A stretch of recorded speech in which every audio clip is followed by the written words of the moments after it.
Ultra Podcast with your hosts, Steve Epifano and Jeff Winchester. Thank you so much for taking the time to download the episode. We are excited to have you. Listen, we exist to help you put together your own plan for your next Ultra. We do this by interviewing a variety of guests that range from back of the pack runners to the elite runners, all with the hopes of them sharing a story or their experiences that we can all learn from. Now, normally at this part of the show, we take a time to kind of introduce our guest and we give you their resume and some of the highlights and everything that we've done. Well, this week we've got something I'd say special, but maybe not quite so special, because instead we're using this episode as an opportunity for you to get to know your host, me, Jeff, and also Steve. And we've invited our very good friend, and she doubles as our social media manager, Miss Brooklyn, to actually facilitate and host the episode with us. And so we're going to get going to it. We're going to talk about some of our favorite races, some of our experiences, and even some questions that listeners have sent in. And so on that note, I just want to go ahead and throw out a quick thank you to Cody, Katie, and a couple of Adams who send them some questions. Now we're going to fold those throughout the course of the show. And so if you put those questions in, just listen out for them. You'll hear them as we get to them. But again, thank you for taking the time to send those questions in. Thank you for taking the time to download us. And without any further delay, Brooklyn, I'd say welcome to the show, but welcome to the host seat. Thanks for being here. You're welcome. Hi, Jeff. Hi, Steve. Well, the first question to get started, something easy to ease into it. How did you get into ultra running? That sounds like the question we ask all of our guests when we get started. That's right. This is for you. That's good. Well, that was just tossed up on a tee for us. Steve, do you want to go first or me? It doesn't matter. Or if you can go first. All right, I'll hit it. So to answer the question, and you may have heard this story. I've been on a couple other podcasts, one I used to host before, but also some others that I've been a guest on. But big picture, I started running when I was 39 years old. I had a variety of health issues, was dealing with like high blood pressure, some cholesterol issues. I was pre-diabetic. I still struggle with that even to this day, but those are some of the early internal issues I had going on at that time. And so I'm 53 now, so that was 14 years ago. I did that for a couple years. Well, I would say, let me rephrase that. I tried to run when I first got started and I could not run at all. And I remember I had this coworker at the time who's a younger guy who's a triathlete. And he actually got me to go out and try to run in the first place because he knew I was stressed out and I had these health issues. And so he said, hey, just go try to run. And so just do a couple miles, just go, whatever pace you want to do. And he didn't really kind of give me a plan or anything. And so like most people, when they decide they're going to start running without any kind of training or any kind of coaching or any kind of just know-how, they just go out the door and start running. And so what I did is I found that after about a mile or two, I thought I was going to have a heart attack. I thought that my heart was going to explode. I could not breathe. It was completely miserable. I told him about my experience. And at that point, we realized that perhaps I don't know what I'm doing and I can't just go out and run. And so he had a heart rate monitor and he had me put it on. We found that my heart rate was super, super high and it kind of freaked me out. Now I've learned a lot about that. Since that time, it's not so much of an issue, but when we realized that was probably higher than it should be regardless, he encouraged me to actually start walking more. And so I would do that and I would run. And as soon as my heart rate got really, really high, I would start to walk. And so I found that I was walking more than running. And so people asked me about my running back then. I would say I did more of this thing I would call jogging, which is jogging and walking, because I wouldn't even call it running. I wouldn't even pretend to call it even a run walk for that matter. So I did this early development of running or early trying of running, I guess, for a while. Then I started doing Spartan races in around 2012. Did those for a couple of years and found that I hated doing burpees. And so I stopped doing Spartans because I did way too many burpees. It wasn't one of my favorites to do. And so moved to starting to getting to running more. And in 2014, I decided I was going to try to do my first marathon. And so in that summer, I trained for a marathon that was going to take place in December of that year. And I had a goal, like most people do, of trying to go sub 4 hours and could not make that happen. And instead, I ended that race, I think it was 4 hours and maybe 11 minutes. I bonked really, really bad at mile 18. And I was just furious. I was so mad, as a matter of fact, that I decided that I would sign up for 50K, which was 1 month later. And so in January of 2016, I did my first. So, excuse me, I misspoke. December 2015 was the marathon. And so I started training for the marathon in 15. And so in 2016 is when I ran my first 50K, and it was a Southern tour. I met a lot of cool people at that point. I actually met Emily Lyons, who a lot of people know that she ran Badwater 135 just recently. She and I, that was both of our first ultra runs that we both did together. And so we were there. It's kind of cool. And so, yeah, that's kind of how I got started in it. That's Thank you. awesome. Thanks. No, I don't like burpees either. I don't think here. I know I don't like them, and I know I've never done a single burpee. Yeah, well, it's funny because, I've told all of that story before in a variety of different places, like I said. And even though I was just saying it, I thought I hate heart rate training, even for myself and for athletes, right? And back then I didn't know what heart rate training was and didn't know that we all had unique heart rates. And so my heart rate during the test was well over 200, right? When I was trying to learn how to do that. But then, we're all learning that you can't have your heart rate over a certain number, like 140, 150. You got to get it down low according to all these different types of things you see on the internet. And so I was trying to bring mine to that level, which made me just walk all the time. Because when I had my heart rate tested probably about 4 years ago, I found that I actually have a normally high heart rate to where my easy run is going to run around 160 during my VO2 max test. And so I was trying to go to the extreme to solve this problem that was definitely a problem back then. But then I didn't know how to gauge the heart rate truly from my personal self versus what the internet was telling me was my right heart rate zone. And so I know that you have a heart rate story yourself, and it's just interesting that we came at it from different directions and we learned how it is very unique for each of us in different ways. Yeah, absolutely. A lot of people who know Jeff, one of your big goals is Wiser, the Western States. Was that a goal when you first started, or did you pick that up a little bit later, that was going to be like your main goal that you wanted to get into?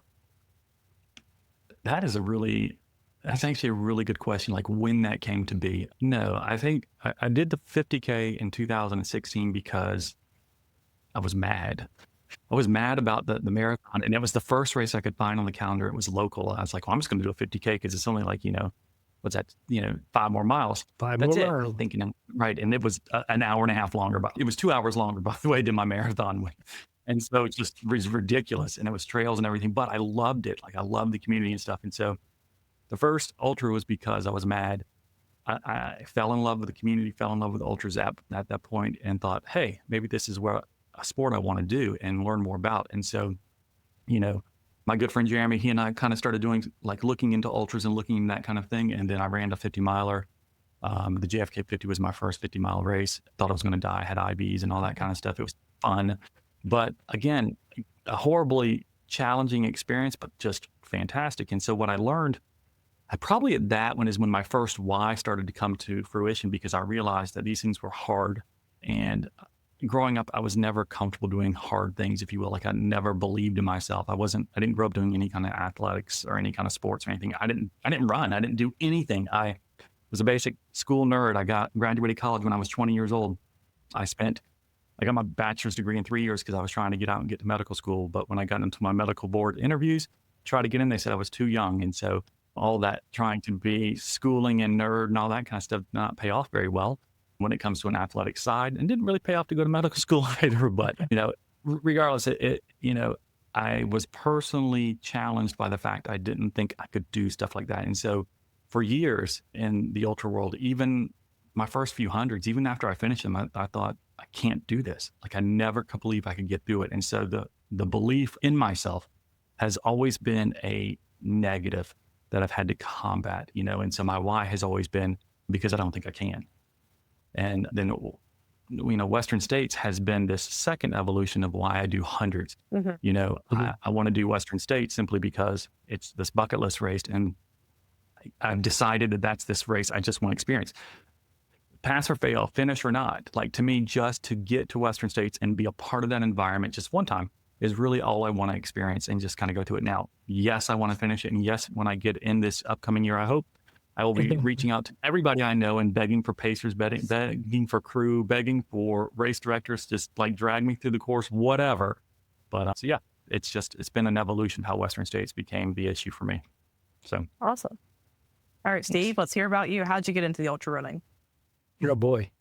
So I was always I did cross country when I was younger, never really that good at it. I was kind of top 10 on the team and everything. Everybody's pretty fast. So I've been pretty athletic as a child. And then when I graduated high school, didn't carry that athleticism over into college. I graduated to just drinking a lot. So I gained a lot of weight and, I was very good at drinking. So that was good, I guess, at the time. And then kind of put endurance training away and just was like lifting weights and like barely lifting weights and doing all that fun stuff. And then when I got married, I was like 30 pounds heavier than I am now and was having some chest pains. And I've said this before in a couple different podcasts, even Jeff and Jeremy's, the ultra running guys podcast, when they had that one.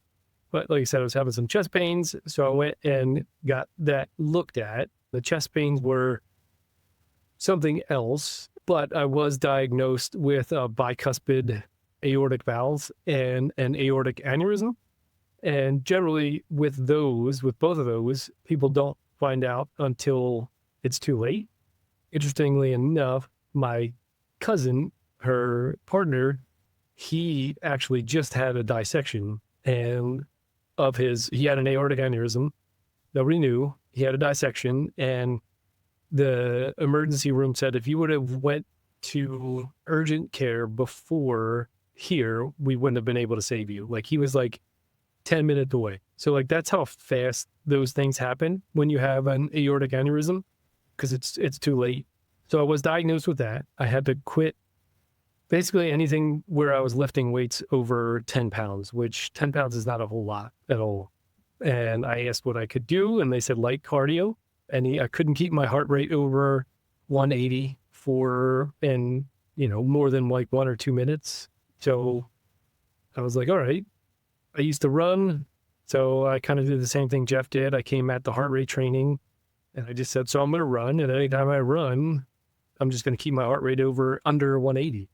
But that is a really high heart rate. So I was running all of my runs probably at like 730 pace and at like 160. So like just under. So that's where I started getting a little bit fit. But they also told me I should not run more than a half marathon. So all of my training runs were at a 10 miles. So then I did a bunch of half marathons, kept my heart rate, under 180. So I was probably like I said, topping out at like 165, 170, just hitting that line. And then the first race that really kind of made me want to go further than a half marathon was the Philly half marathon. And I talk about this too, but I finished the half marathon and I thought, because it's the same start, but you finish halfway. So I was coming off by the Philadelphia Art Museum. I was finishing, saw all these other runners going, and I was like, oh my God, I'm glad I don't have to go out and do another half marathon because that sucked. But then I was like, well, I wish that one day I would be able to run a marathon. So I just kept going, kept training, and they just kept looking at it. They went from they checked my condition like every 3 months for a couple of years and then every 6 months. And then now it's like down to every 2 years, which is awesome. But they just kept clearing me for higher and higher. So I think it was 2017 was the Philadelphia half marathon. And then I went back in 2018 and ran the Philly marathon. Forget my time, but it was hard. And I was like, yeah, I think I'm done. I don't want to go any further than that. And then I moved out to California in 2019. And here, it's just amazing. You could just run whenever you want. And it doesn't get that humid. So you're not really killing yourself in the summer. So I was just running and running. And then I don't even think I found out about ultras until my first ultra was 2020. So I had just done the Long Beach Marathon in October 2019. And then I what is this? There's a 50K. And like Jeff said, it's only 5 more miles. How easy is that? That should be really. So then I looked into it a little bit. Had no idea what I was doing. I hadn't, looked up any plans or anything like that. I'm always self-taught. So I went out and did that. I played third in the Cerritos 50K. And I was like, this ultra running stuff is easy. I'm going to crush it all the time. And then I quickly learned that I didn't crush it all the time because that was like a flat 50K that I just ran it like a marathon, didn't really hydrate or anything the way I should have been, but you can gut out like that extra. And then the next year I ran the Black Mountain 50K, which was my first trail race, and that absolutely destroyed me. And I couldn't believe like how happy I was that it destroyed me, because I think everybody every once in a while needs a little bit of humility, and that really taught me humility, and then also introduced me to the trail running ultra community, which is, while they're super supportive and they teach humility, but by example, because there's nobody going out there saying like, this is, I'm going to crush it, I'm going to kill it. That's where I learned like, oh, this is a really humble sport. And that's the part that I like too. Like, even the people that we've had on that are the elite runners, they're all the most humble people I've ever met in my entire life.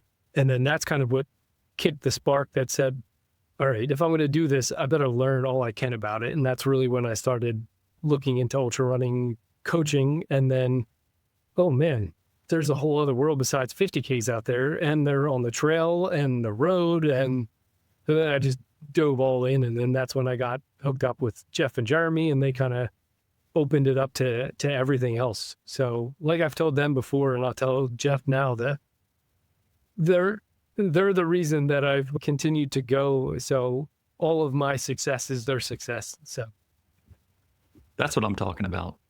I think that beard is because of me then. it is, because I didn't have a beard when I first started talking to you. And then I was like, you know what? Crazy. If I'm going to go in, I'm going to go all in. That's it. I just gone all in. It's funny that you said that about guests and everything that had that. I agree. They are definitely humble. Even the elite ones, right? Like we've had, Rachel Entrekin, and also Katie Jackson, who I know Katie would never say that she's elite, and Rachel wouldn't even say that she's elite for that matter. And yet Rachel has won Cocodona twice, and she just set the course record for females at the High Lonesome. And then you've got Katie Jackson, who won. Oh gosh, I can't remember the name of the race. You just talked to her. The Cherokee. Cherokee, yeah, she just won the Cherokee race this past weekend, set the course record, won the overall course as well. And she has, and what was I can't remember the race she just won before that too, back in March. Why is my brain escaping me? But she's podiumed all of her races in the past couple of years. She's been, oh yeah, it was Grindstone. Thank you. Mm-hmm. Yeah, Grindstone that she won. And that's right. Because she's running UTMB, and we're like, what's she going to do at UTMB? But if you ask both of them, are they going to win? Are they going to be whatever? Like, they're confident, but they're not arrogant. They're very humble about how they approach the sport. And it's really refreshing kind of just to see them. And yeah, I think it's one of the things that definitely keeps me as part of it too. And yeah, I think it's cool. Yeah. It's great. If anyone's watching or following up with UTMB, I would say keep an eye out for Katie Jackson. Oh, It's absolutely. going to be something incredible to watch, I think. I hope Katie is listening to this episode and she's like, I can't believe you keep talking about me. Well, Katie, sorry, we are. So you guys both went through some of the races that you guys have done, and we're not going to go through all of them, but I want to know what is your favorite race that you have done and why? And then there's a part 2 to this, but we'll start there. You want me to go first on this one, Jeff? Yeah, because I know what you're going to say. Yeah, you may. I mean, I would say my favorite race by far, hands down, was the first time I've ever done the Cocodona 250. One, because I was naive, like I was when I went into my first 50K and first 50K trail race. I was like I knew it was going to be hard, but then I didn't know like how hard it was going to be. And that race really did change my life, because it let me know that, and I think it also let the crew chief become the crew chief, although she's always been the crew chief. That's when she got her title, that we can do anything that we want to do. And it was the first time where I think, I don't want to say like, I'm trying not to sound too cliche but it allowed me to know that I am the owner of my own brain, that nobody can put me through anything that I haven't already put myself through. And that's so, like, if I take any challenge on, like I took on Cocodona, just logically and with a hard work ethic, I can do anything I wanted to do. And yeah, like because people used to be able to get in my brain and own space, but there's every once in a while people sneak in still, but there is no way that anybody can kind of own any space in my head anymore. Nobody lives rent free anymore, which was really good. And it helped me eventually like leave a toxic situation in corporate America. And if I didn't run that first race, I would probably still be there and probably still be miserable and not know that I was miserable. So yeah, coming back from Cocodona into the office after, I think I posted something like humorous, like just looking out the window and thinking about the trails, but it was for real. Like why is anybody tied to a desk? Like, we should just all be outside. So Cocodona. Yeah. And you've done that one 3 times. You're a 3-time finisher. Yep. Has it gotten harder for you to get to the finish line after being not naive? You know, like you did it the first time and you said you were naive. Then you went back 2 more times. Was it harder to get to the finish line either one of those times? I would say it was hard. It was harder to get to the start line than the first time. The finish line, like as I progressed, my times didn't progress any faster. I think they actually probably got a little bit slower, but I didn't, because you know how long it's going to be and you know how poor you're going to feel at some spots, that like 30 seconds before the start, you're like, oh man, I shouldn't, why am I even starting? I shouldn't even start. But once the gun goes off, then it's all kind of goes away. And then that's when like all your training kicks in and everything. And I prepared better not being naive. After the first time, I was able to prepare better each time that I've done it. Did that feeling still come back? Like during the race, did that feeling still come back where you're thinking how long you're going to be out there? Or was that just after the start? Like when you're halfway through, you're like, oh crap, I still have 2 days left of this. So yeah, it comes back. But I felt better each time. Like the first time I was like, oh my God, this is horrible. And the second time I was kind of like surviving. And the third time I felt really good. And like I was thriving, like, oh, okay, it's bad, but it's not as bad as I thought I was going to be at the start. Okay. Thank you. All right, Jeff. I guess for me, my favorite race, it's challenging. I think I'm going to, like you said, Steve, there's always cliche, I think, with any of these answers, because it's going to be based off some arbitrary metric. But I would say my favorite race was the Umstead 100, the 3rd year that I ran it. The first year I DNF'd at mile something. I don't know, it was 60 or 70 or something. But they give you you get a credit for 50 miles. And so even if you DNF early, you get a 50 mile buckle. So cool. It doesn't show up as a DNF, right? But I DNF because my goal was to do 100. The second year I ran it, was like a little over 27 hours or whatever it was. And then the 3rd year I ran it, I did it sub 24. And, you know, that's like a benchmark like time for a lot of runners to get a sub 2400 mile race, sure. But to me, the reason it became my favorite year, like the favorite race, not just the event, because I mean the other races have different things that I like about them more so even than Umstead, but that race as a race itself was because I stopped worrying about time. I didn't worry about my goal. I didn't worry about trying to finish fast. I just went and just removed all that pressure, and I simply wanted to finish. And I never thought I was going to go sub 24 until the last like 12 miles. You know, I intentionally avoided thinking about that. Now, sure, it became in the back of my mind around like mile 70 that it was going to be possible. But I was like, there's a lot can happen in the last 30 miles. Like, the wheels can completely fall off. You've done this enough times to know that. And so I really didn't start thinking it was going to be possible until the last lap, which is 12 and a half miles. And I knew that I had a period of time that I could finish this thing in. And so at that point, it was a crazy experience. And simply because, again, if I go back to my original why of that, I didn't think I could do these types of things. I didn't think I could do things that were hard. I didn't think I could ever accomplish something difficult just in general. Then to be able to go sub 24 without even trying to pace for it. And recognizing that if you just relax, you just have fun, and you just enjoy yourself and just allow the experience of the race to catch you and run the race as it comes to you every moment, as opposed to just trying to press. And then you can have a really great day and you can have a great race. You can have a great experience. And so it became my favorite race simply because of everything kind of came together without being forced. And I take that message, honestly, I know we both are coaches as well. That message comes to my athletes when I work with a lot, because I'm always telling them, you've got this training running, you've got this hill workout you're doing, you've got this race coming up and everything. And, there's going to be times that are really hard. I don't want you to ever think about pressing. Like, I want you to think in terms of pressing and being in control. And so I always use this language that if you feel like you're pressing, and Brooklyn and Steve, you both run, like you're going to be on a training run and sometimes you feel like you're just pushing really hard. The effort's really high and you feel like you're just trying to gut through it and get through it and all that kind of stuff. And that's pressing and you're not having a great time. And I know we call that training, but sometimes that pressing, if it shows up in a race, can derail your race.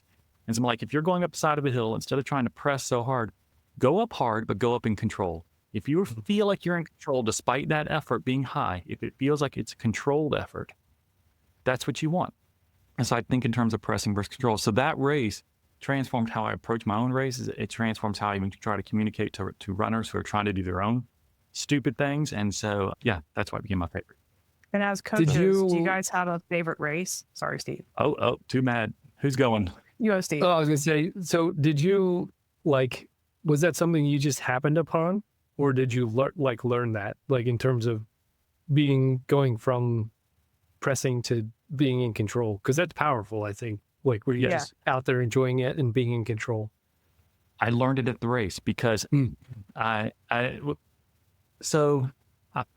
probably learned it through one of my DNFs at the Yeti, I think the year before, because I had put so much pressure on performance in a certain time. And I was doing the Ultra Running Guys podcast and all this kind of stuff. We were getting started and we were calling ourselves the Ultra Running Guys. It was in our community. Everybody knew us. These are the guys who go out and run ultras. And you can't DNF. Yeah. Like, how do you DNF? And so I had all this external pressure and it's like, this isn't fun. Like I had that DNF. I was wrecked. And I realized you're not doing this for other people. Like, you never set out to do this for other people in the first place. So this has become, idiotic.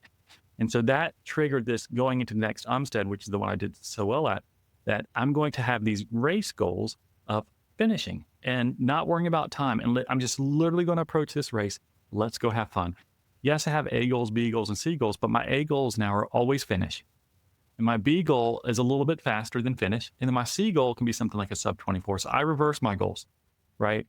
And so if C goal happens, great, but that's not really the main thing. It's whatever happens. And so it's because of that idea of removing the pressure is when I began to realize, oh, you can have fun at this thing. And when you have fun at it, you perform better, which we've talked many times to each other, to guests, everything. Your mindset, your attitude, how you approach things is critical. And so I think that it became a compilation of things that revealed it to me during that race. And so I just remember coming into the aid station every 12.5 mile loops, like, this is great. And my wife and my son's there and like, you're doing really good. I said, yeah. And then I talked to my wife afterwards and she said they intentionally decided they weren't saying anything about my time at all until the very last lap when I came back at the finish. And they said, I can't believe you did that. I said, neither can I. Right. But you never wanted to acknowledge each of the loops, how well things were going. We just didn't. Yeah. I was like, because that wasn't the goal. Yeah. It was well done by everyone, if I would say. So. I was going to ask, as coaches, do you guys have a favorite distance that you like to coach others for? Yikes, that's hard. You want to go first or Steve or me? I can go if you don't. It doesn't. I think I don't have a favorite distance, but my favorite one is for somebody who's attempting their furthest distance that they've ever done before. That could be a 5K, it could be a 50K. Just that anticipation and getting them realizing that just getting to the start line is win number one. Getting to the start line healthy is win number one. Yeah, I really like that aspect of it. Yeah, I'm pretty much the same. It's that I want to help somebody do something they didn't think was possible. Yeah. Now it may be a race distance that they've done before. Maybe they do want to do it faster, or maybe they want to feel less like crap when they're done with it. I don't know. Right? Like, what are some things we can do to make it a better experience? Like, it's really that. I want to help remove the doubt that somebody has about the race or about the experience they're going to have, and to help them really just trust their training. And it's such an easy thing to say. And personally, I know how hard it has been in my own life even to kind of do that. And so I think it's helpful to help people do that, because they want to accomplish something. And yes, they can get plans online and all that stuff. And I highly encourage people to try that. You don't always have to have a coach. But if you need somebody that can kind of be in your corner, then that's why you look at talking to somebody as a coach, or at least get a friend who's stupid enough to run them with you, whatever. But find somebody who is going to say, let's go do this junk together and let's get through this, because I think, I think it's just an amazing thing that people can experience. Yeah. Because I think it's just some people just need that other people believe in them, that they can do it, even if they don't believe in themselves. Yeah. So it can be a friend who's just as dumb. So, I mean, whatever, like that was, so. Because we're all pretty dumb. Yeah, I agree. So sorry, there's not a special distance on that. Yeah. Because I think it's dependent on the person. Yeah. All right, let's talk about mindset. We've had a lot of good interviews with our guests, and a lot of them talked about mindset. So I wanted to ask you guys, do you do mental work? And if so, what do you guys do? I do not. At all? I confessed that on another episode when we interviewed that guy, John, and some of the stuff that he does on mindset, all the practice that he has made over the, I guess, progress he's made just doing his own mindset techniques. And so I don't do anything daily on mindset. Now, what I would say I practice is when I'm in a difficult training run or if I'm in it's hot right now where we are, like, I had a 15-mile run on Saturday and I was absolutely miserable the entire time. And I thought I could loop this back and get back to my house really quickly. However, why don't I try to take everything I know that I need to be able to do in a race and kind of get out of that funk and look around and say, okay, it's hot. You could be in a race like this. Let's understand this is what you can do. And how are you going to take this moment and work through it and not just cut the course short or cut out of this quick because it is a training run.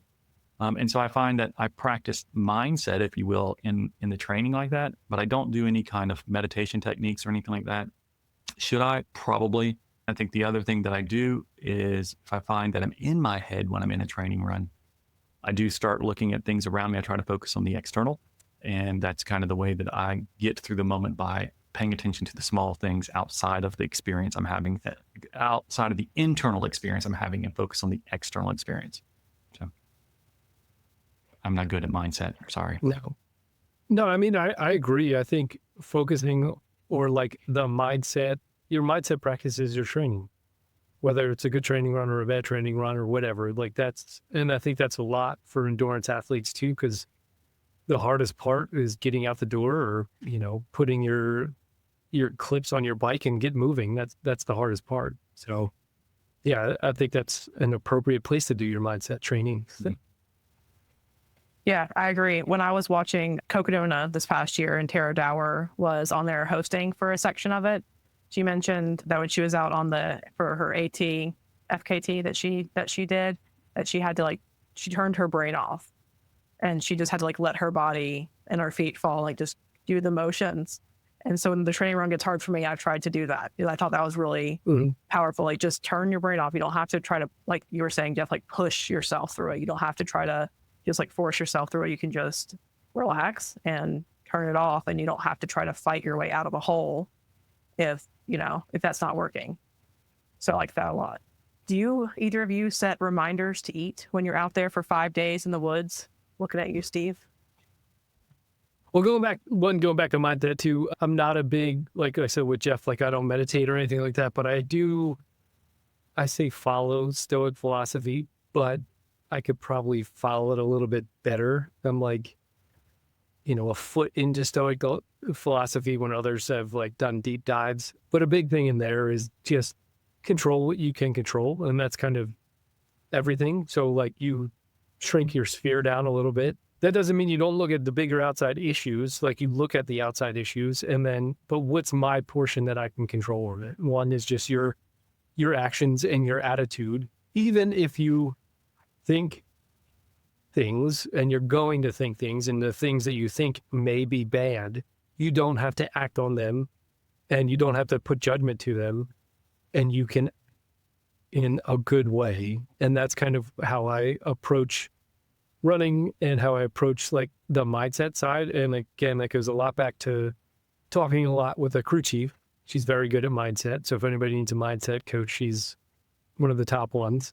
But yeah, just hey, if I feel bad, why am I feeling bad? It's hot. Okay, I can't control that it's hot, but I can control my amount of caloric consumption or my hydration. Maybe I'm not on top of that as I should be. So that's kind of focus on those little things to control. And then that shrinks your sphere so you don't feel like you're in this spiral because everything's out of your control. Just focus on those little things that you can control and you start kind of snowballing. That's kind of that's a really what I good do point. with my mindset. Yeah. So do you, since we're still on the topic of mindset, when we talked to John, he talked about speaking to himself in the third person, like saying, you are strong, you are this, you are powerful, and all that kind of stuff. And then using mantras and everything. Do you use mantras or anything like that? Mostly my one mantra is just like one more step, one step forward. And then my brother for my 40th birthday got me this that I always wear all the time. It's a little pendant, and he said, it says on there, I've come this far. Why not run just a little bit more? So that's like, Nice. that's a big one too. So it's just take that next step because you never know what's going to Right. Yeah. That's awesome. So when you guys get into that low or you feel like yourself start to spiral, is that a reminder for you to like check in with yourself, or like you stop it or try to stop it like as soon as you start to feel yourself going to a low?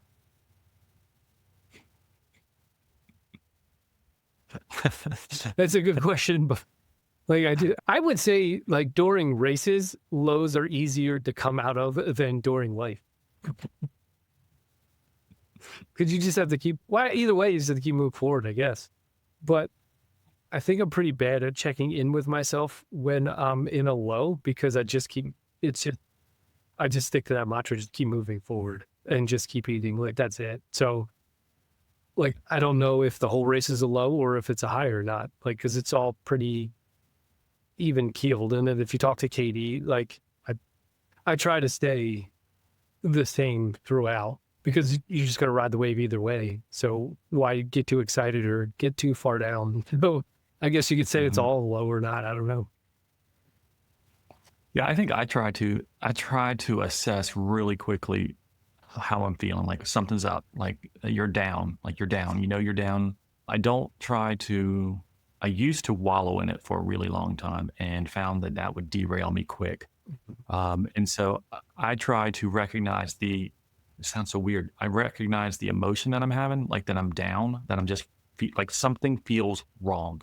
Right. And maybe it's not fun, right? It's not something I'm enjoying in that moment. So when that positive feeling is down, then because we've talked to enough people, the idea of, low mood, more food, it has stuck with me. And that mantra, if you will, is probably the one that will hit me during a low point. And so I recognize immediately, at least try to eat, try to get something in. And so when I feel that down, I start doing that as soon as I possibly can.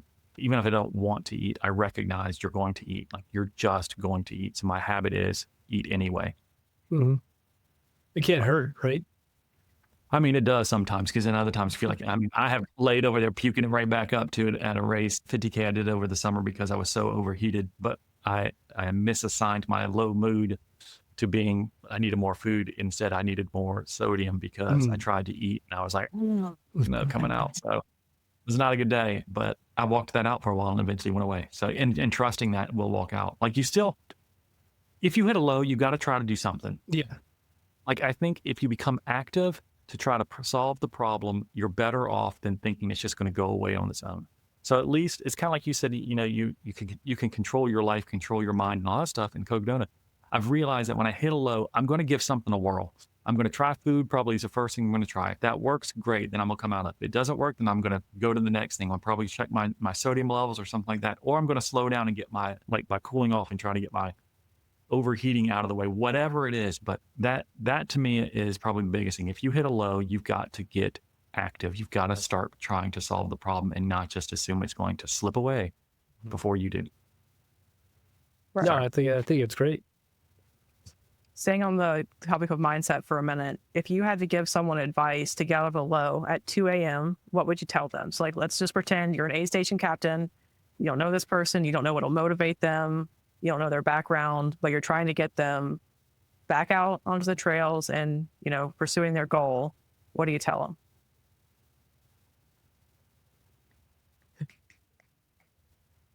I would say, God, that depends on what time is it. Like, how I much said time 2 do they a.m. have? Oh, how much time they have? No, how much well, time do time on they the have? clock. Yeah. It depends on how much time on the clock they have. Because if I feel like they have plenty of time on the clock, I'm gonna try to get them to calm down hmm because they're panicking inside.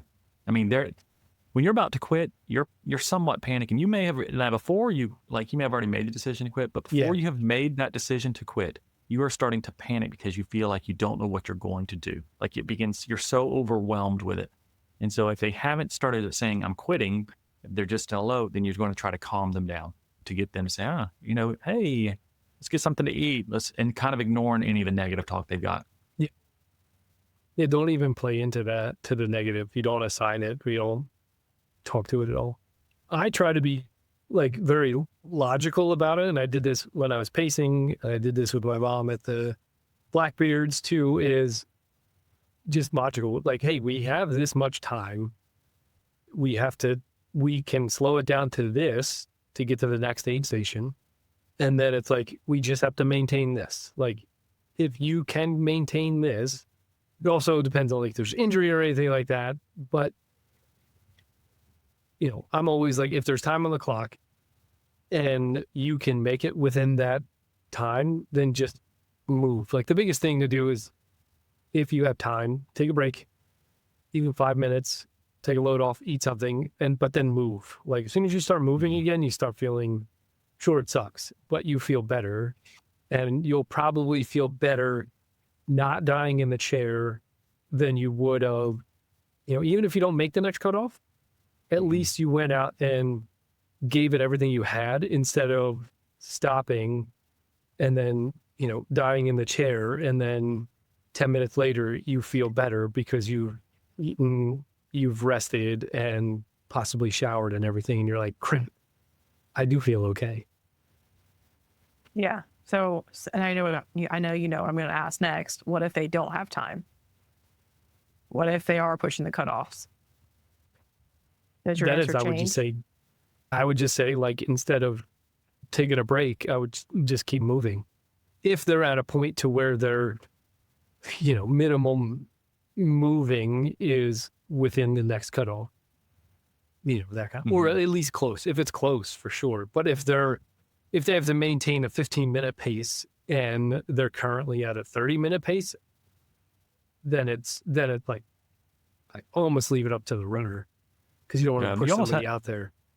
Yeah, you have to leave it to them at some point because you can't lie about the math either. No. Like that's the trick is that if it's that close to a cutoff, you can't lie about the math. You have to let them do the math and say, okay, this is the reality. This is where we're at now. We can do this or not. And I think you do have to be realistic with them because they're doing that math. But if there's cushion, then you want to ignore all the math. You want to ignore all the discussion. You want to kind of move.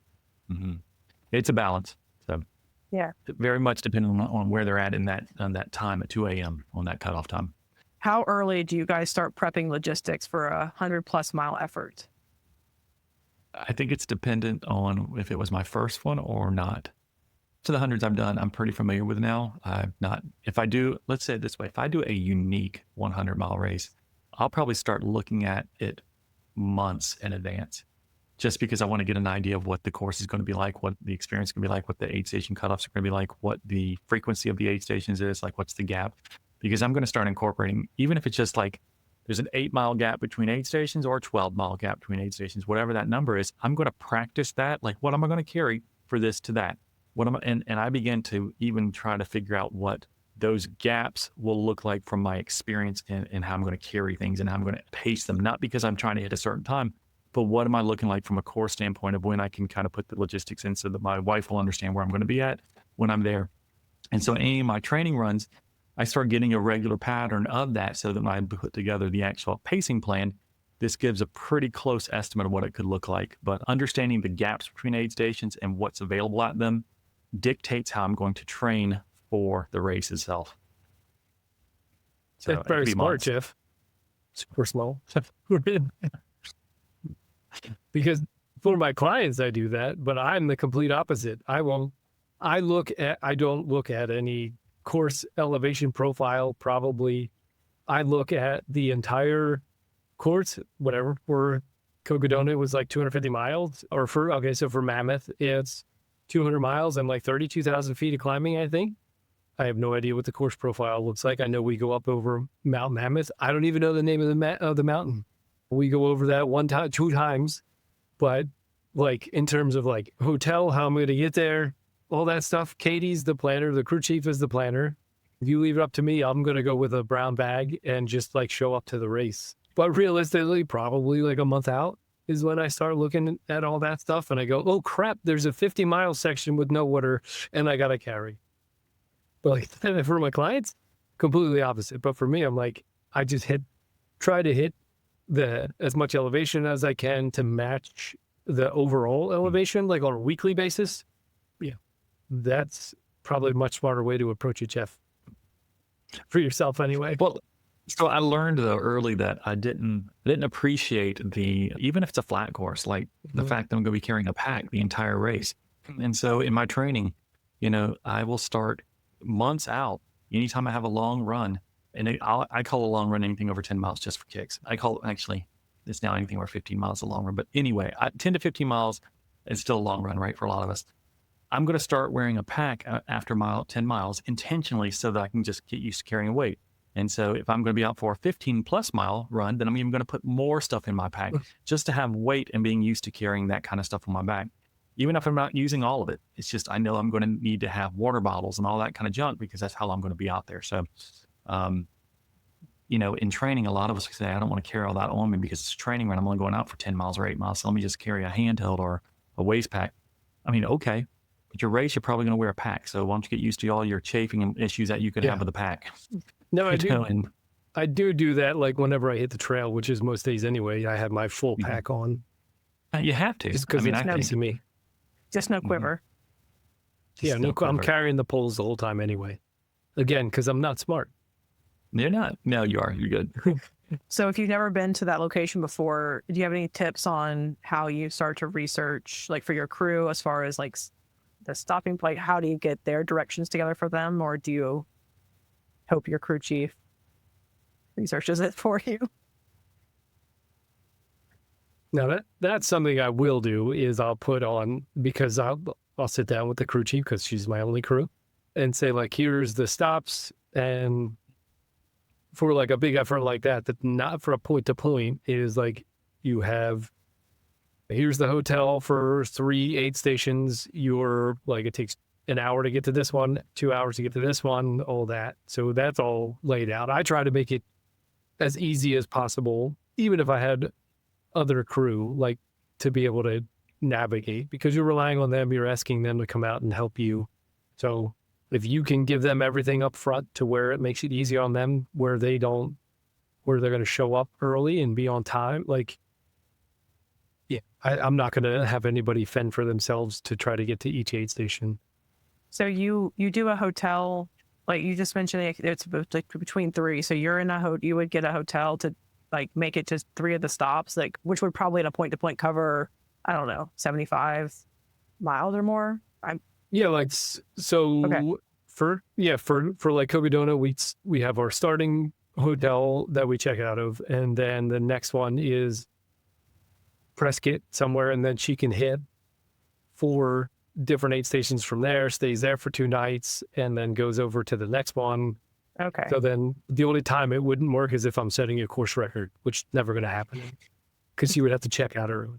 Well, I've never known how people organize that part of it, like how to pick where you're supposed to stay in the middle of it, or do you just stay in your vehicle? Yeah. I mean, well, most of the time she never uses the hotel anyway. She just shows up at the aid station and hangs out of there because she doesn't want to fall asleep and not hear her alarm or anything like that. That's where the worry part comes in. Yeah. Mm-hmm. I can add to you. I mean, there's not much. If I've never been to the location, I mean, like you, Steve, I think the biggest thing is to ensure that the crew is comfortable and that they know where they're going to be. I think they have a lot of pressure on themselves that they apply, that they don't want to miss when we're getting there. They don't want to make a mistake and all that. And so, like, let's see if we can't remove some of those challenges to make it an easy route as much as possible and not put that responsibility on them to figure out where I'm going to be. Yeah. So, have either of you run without a crew? I have. Yeah. I did the Canal Corridor 100 in 2024 or 3, one of those, 24, I think, without a crew because it was 2024. It was last year because the Yeti 100 had got rained out due to Hurricane Helene. And so because of that, I boarded a flight 4 weeks later to get into the Canal Corridor 100 so I could get my Western Stage qualifier and did not make my crew go. And so I did it solo and it was great. The fact that I could do it by myself was shocking that I could do it 4 weeks later on a flight with all my stuff and carrying it there and not even relying saying I was going to run that race. It turned out really well. Then I did the long haul 100 in 2025 at the beginning of the year without a crew and it fell apart. So just depends, but yeah. Selfish question, then thing. we'll move on to Steve. Selfish question for me, then we'll move on to Steve. How do you remember your drop bags? The 2 times I've used them, I've DNF'd and I've forgotten them both times. Oh, you mean after the fact? Yes. I've lost shoes. I've lost gels. So in my drop bag, so I don't put anything of value except for a headlamp. And generally I haven't DNF'd before my headlamp was needed. But all the gels, how do you remember to get your bags? Help me. I'm okay if I forget my bag and I've left gels, I consider that a donation to the race director. Yeah. $3 a piece. It's rough. Oh, true. But I don't put my shoes and all that stuff. All right, Steve. Have you run without a crew? I didn't. I ran the Mogollon Monster 100 miler. Was supposed to be. There was a couple people who were going to be crew, and then it turned into a couple more people turned into crew. So that was like a quasi non-crewed race. But that was the closest I've ever come to something that's like 100 plus without a crew. But like Jeff, I keep the same thing. I plan my drop bags like I'm not going to have a crew there, just have all my stuff there, except for like shoes and stuff. I'll put socks and articles of clothing in for sure, but which was really helpful in Mogollon because we got hailed on at mile like 21. So the next aid station, I had a nice clean pair of socks and everything. So that was great. And other people didn't. And I was like, hey, you should have listened to me with my drop bag. But yeah, I keep that all the same, whether I have a crew or not. But yeah, I mean, I applaud the people who run it without a crew. I think I could do it, but we'll see. I might be doing it. Who knows? What's your most reliable piece of gear? Mine is my reliable. Yeah, I'm sure it's reliable. I have 2 pieces of reliable gear. I have a Ultraspire waist lamp that I love. I started using a waist lamp probably after my first 100 where I was wearing a headlamp all the time and blinding all my crew, blinding the aid station volunteers, blinding everybody that's around me, and realizing I couldn't see very well with the headlamp because I couldn't make like spatial recognition. Mm-hmm.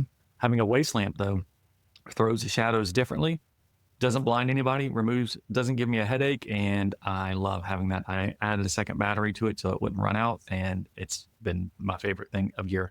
But my other probably most reliable piece of gear that I would be more upset if I didn't have than a headlamp would be my Gym Boss that I use for my run intervals.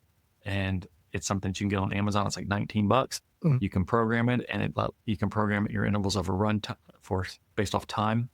You can get so it gives you 2 intervals. Let me rephrase that. They're intended initially, I guess, for high intensity workouts at the gym where people are doing those, they would do like 5 minutes on, 2 minutes off or whatever it is of certain exercises. I don't know, but you can set these things up.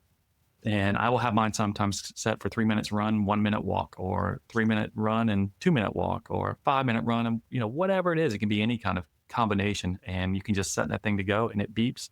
And I don't have to look at my watch. I don't have to do anything. But anytime that thing beeps, I do the next thing that I'm not currently doing. So if I'm running and it beeps, I will. So, whatever I'm doing, and the next time a beep happens, I do the opposite thing. And I don't have to think about it. I love it, and it's nice. So it's called a Gym Boss. Yeah, I used one for Blackbeards. I loved it. Did you? Mm-hmm. Yeah. Yeah, for me Did and you my tell mom. them your secret of how to make it? You can set it on, what was it, 0, 0, and it'll go forever? Yep. Because you can specify the number of times you want it to beep, but if you put it on 0, 0, that means infinity. Huh. I did not know that because I had it like 99,999 and I had to keep resetting it. It keeps going forever. Oh, man. I didn't like the beep at the end, though. That's for sure. Was it loud? For I the never gym, got to like, that point. I was sleeping hearing the beeps. It's great though. If you can zone out, like we talked about, and just do what the next beep is, then your race just happens. Like you don't have to think. And so you just run. Yeah. You walk, you run, you walk, and you don't have to think about it. You don't have to look at your watch or anything. You're going to be shocked by your pace. You will be shocked by your pace. Brooklyn, you and I used it at the Blackbeards together as well. You were shocked by your pace that you could run for 30 seconds and walk for 3 minutes, and you could still go a sub 15-minute mile. Yeah. It's shocking. Yeah, it is. Yeah. It's amazing. So people would be amazed if they tried it out, and they would really find that they can do something really cool with it. But that's my other reliable piece of gear. What about you, Steve?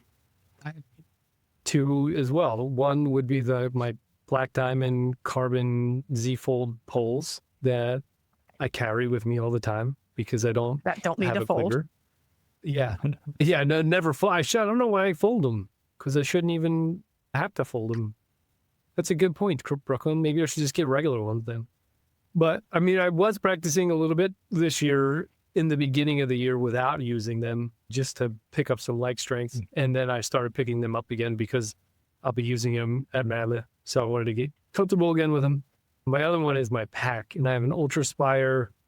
This is horrible. I don't even know which one it is, but it's their biggest one they have. It's not like the race pack, but it's like their fast pack. I think it's like a 31 liter or something like that. So yeah, it's huge. And the reason I love it is because it has a waist fill to it. So you can put it on your waist, and that takes all the pressure off your shoulders. And then that's how I can carry a little bit more because I carry more gear than most people do. So it doesn't put pressure. If you have it seated right, it doesn't put as much pressure on your shoulders. It sits on your hips. I love that thing. I've used it forever. Yeah. Every Koga donut I've done, I've used it. I used it for Mogollon, for Blackbeards. You can just put a ton of stuff in it. And then even if I'm doing a long road with my friends and stuff, they know I carry everything. So they're like, hey, do you have this? I'm like, of course I do. How does it sit on your hips? Like, I'm so confused by that. Yeah, I was wondering, like, is it does it have any firm like band or something? It like, has like 2 padded things right on the outside of your hips, and it has a belt that comes across, and you cinch the belt down, and it almost is like a backpacking, like a hiking backpack. Okay. Yeah, through hiking backpack. So it sits on your hips. Sometimes it rides up a little bit. That's my only complaint is it rides up because I have no hip. So it rides up a little bit, and then ends up being like a stomach belt. But whatever, take the pressure off my shoulders. So does it chafe though there? No, it hasn't been. A little bit on my back, but I've just put Body Glide or tuck my shirt in. And I mean, I've carried probably 16 to 20 pounds in it, and it's pretty decent. Doesn't hurt that bad. So that's what I love that pack. And it fits everything. It has a big thing in the back, has a bladder, 2 soft flasks can fit in the front, and I can shove as much food into the side pocket that go around your waist as humanly possible. Yeah, I can attest to that. 12. I saw a lot of pretzels in your backpack at Blackbeard when I was behind. Yep. I feel like there was 3 I pretzels. can't find anything, but I have a lot in. That's funny. I have the Solomon 12 pack, and I think I want to get rid of it too. I've had it for a while, but it's great. Not great. I mean, I use it for bottles up front.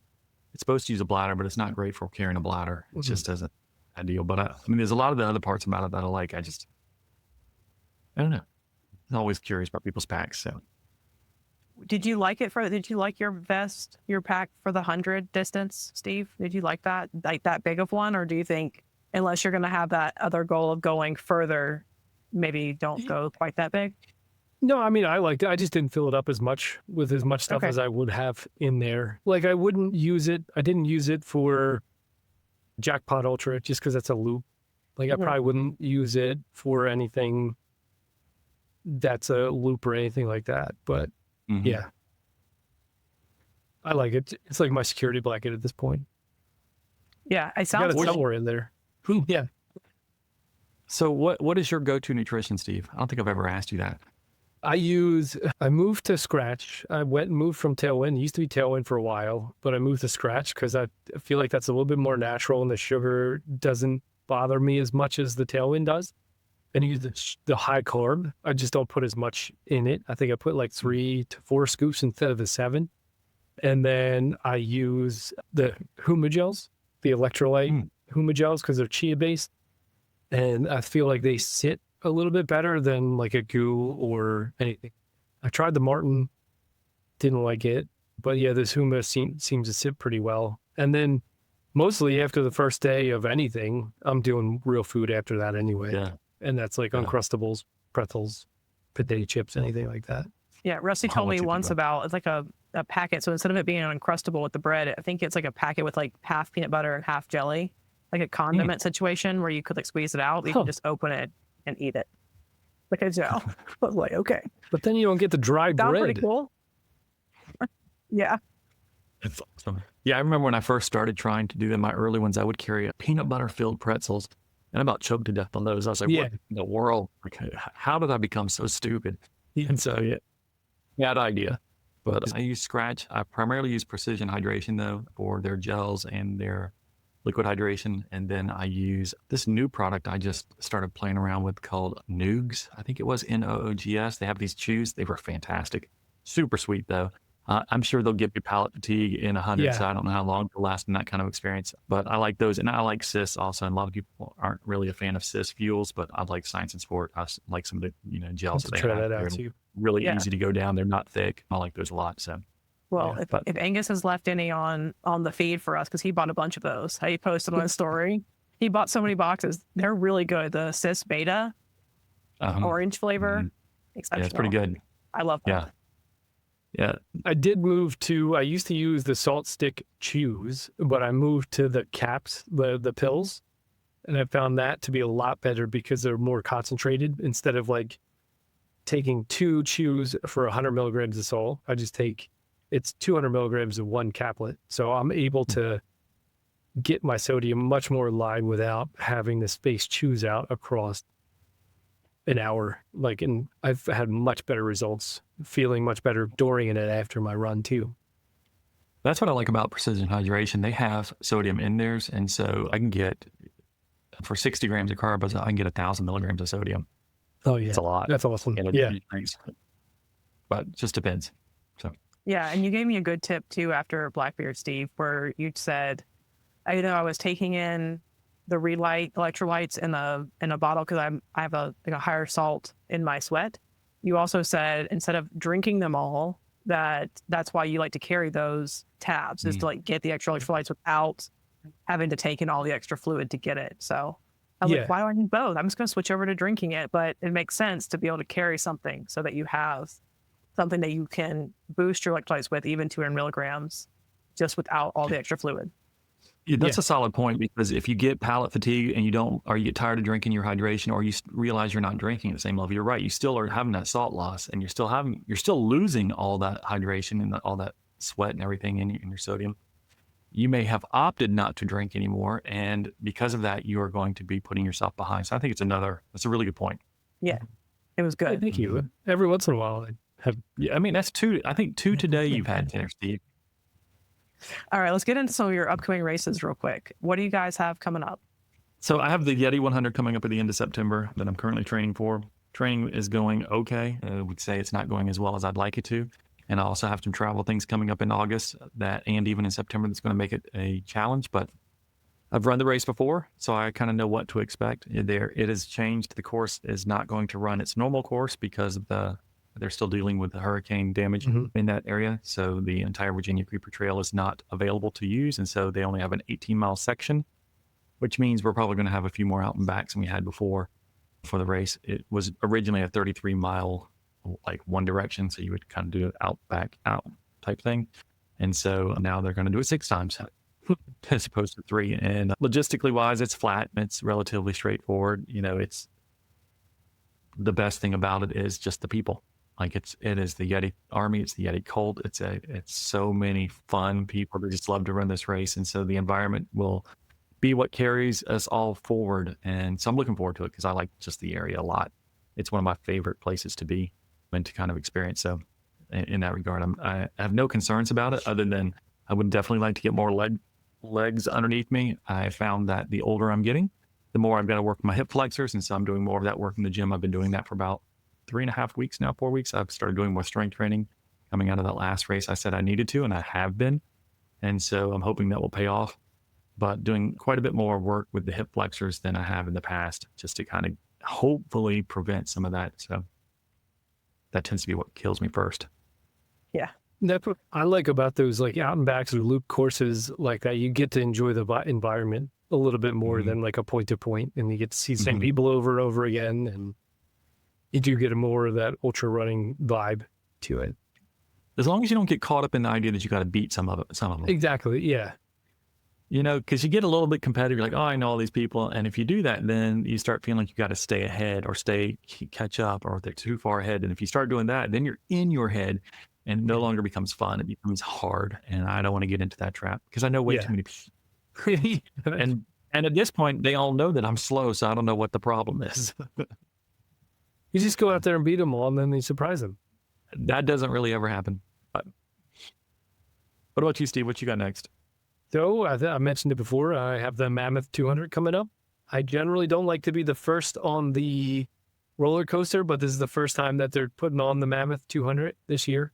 But the Mammoth Trail Fest is really big out here, and the Mammoth Trail Fest is right before this race. It's like a week before this race.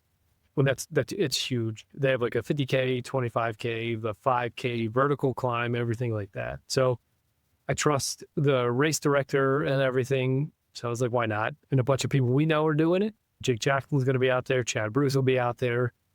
So that'll be really cool. It'll be the first 200 plus pant that I've run that's not Cogodona. So that's going to be the interesting thing, which is good because I didn't get into Cogodona this year anyway. So we'll see how it goes. Like Jeff, I think everybody always thinks they could be doing more training for sure. But I'm kind of in the middle of like a big volume block where I'm trying to mix up some like a lot of time on feet and then elevation wise as well. I've been trying to hit like 15,000 feet elevation every week, but that's been plus or minus a little bit. But unlike the other times when I've done Cogodona, I haven't taken a break from climbing consistently. So like I haven't been just on the road for a week or two. Like I've been on the trail at least 3 times a week, every week, getting anywhere from 7,000 feet of elevation a week to 18,000, I think, something around there. So that's really all I'm trying to do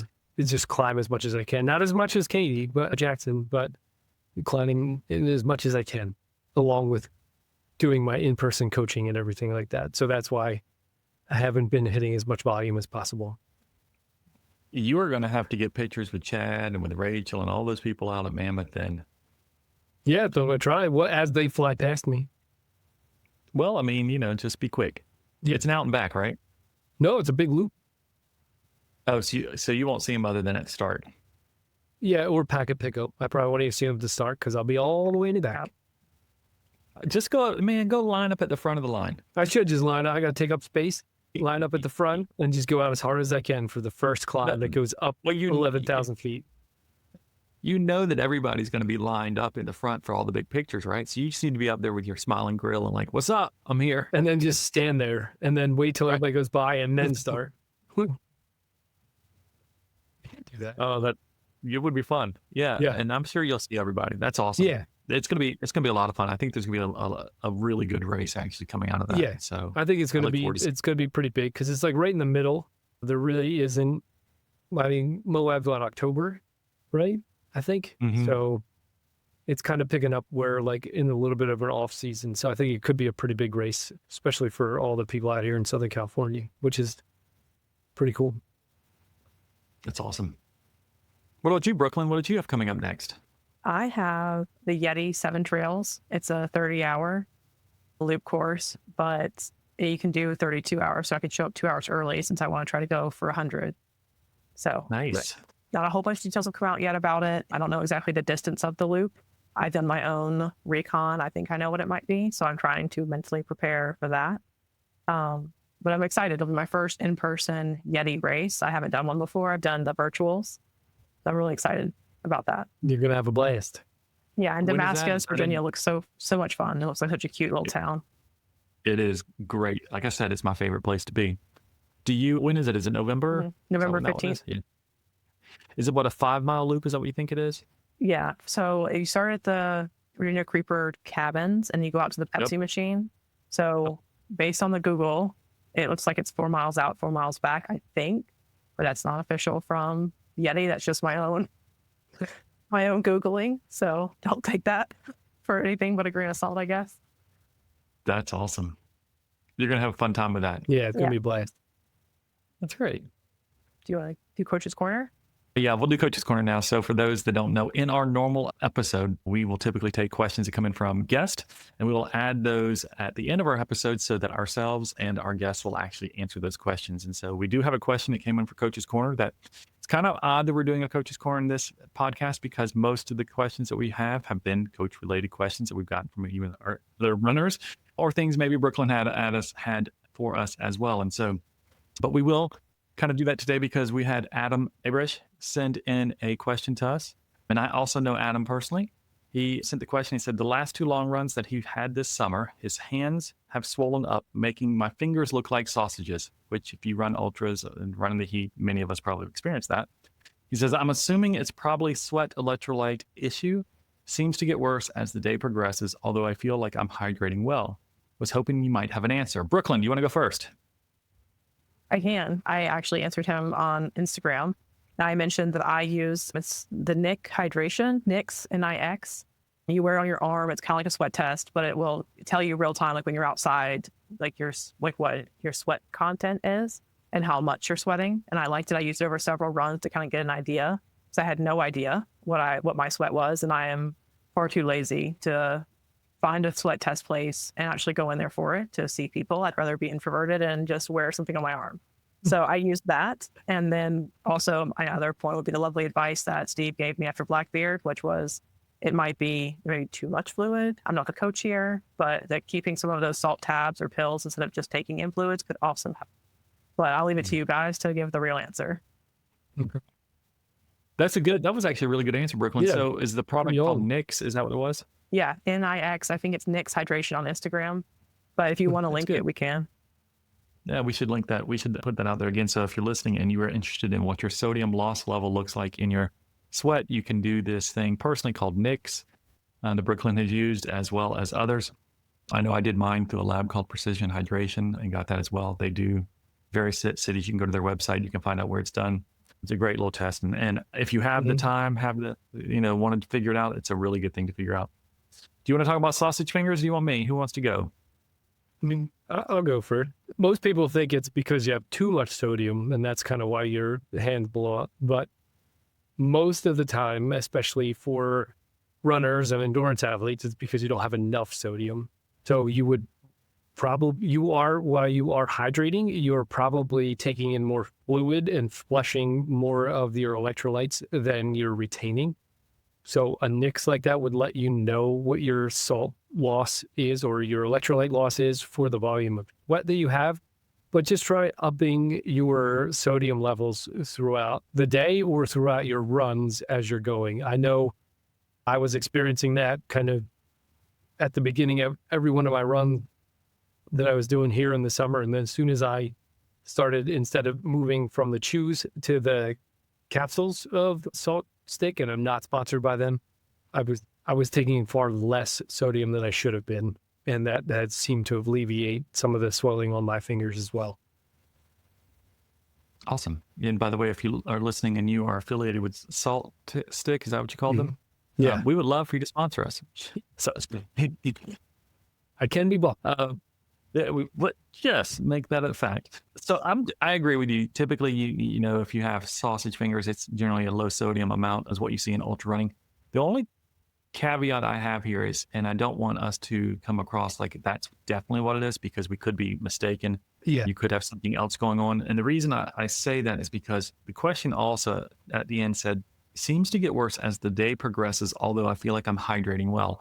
So I got a little concerned only about that part of the question in that if it doesn't resolve itself after you're done running, you know, you may have some sort of other edema or something going on, and neither Steve, myself, or Brooklyn are doctors. And so when you have something that may be lingering after your run is over, and after you started hydrating again, or even tried some of these things, then you may want to speak to a doctor just to check to see what else could be going on to make sure there's no other underlying issues. But if it is running related, oftentimes and sweat related and during the summer, I think what we said is very appropriate.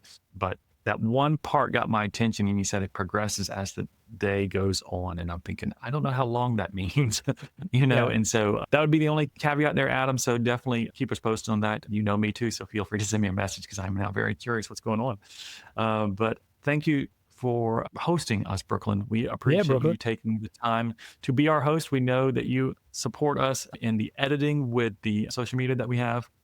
You help us out with just the coordination with some of our guests. We appreciate you being front and center. And so we're going to make sure that all the clips that we use this time feature you, I hope. You will be pulling all of them because I don't know if I can watch myself for an hour.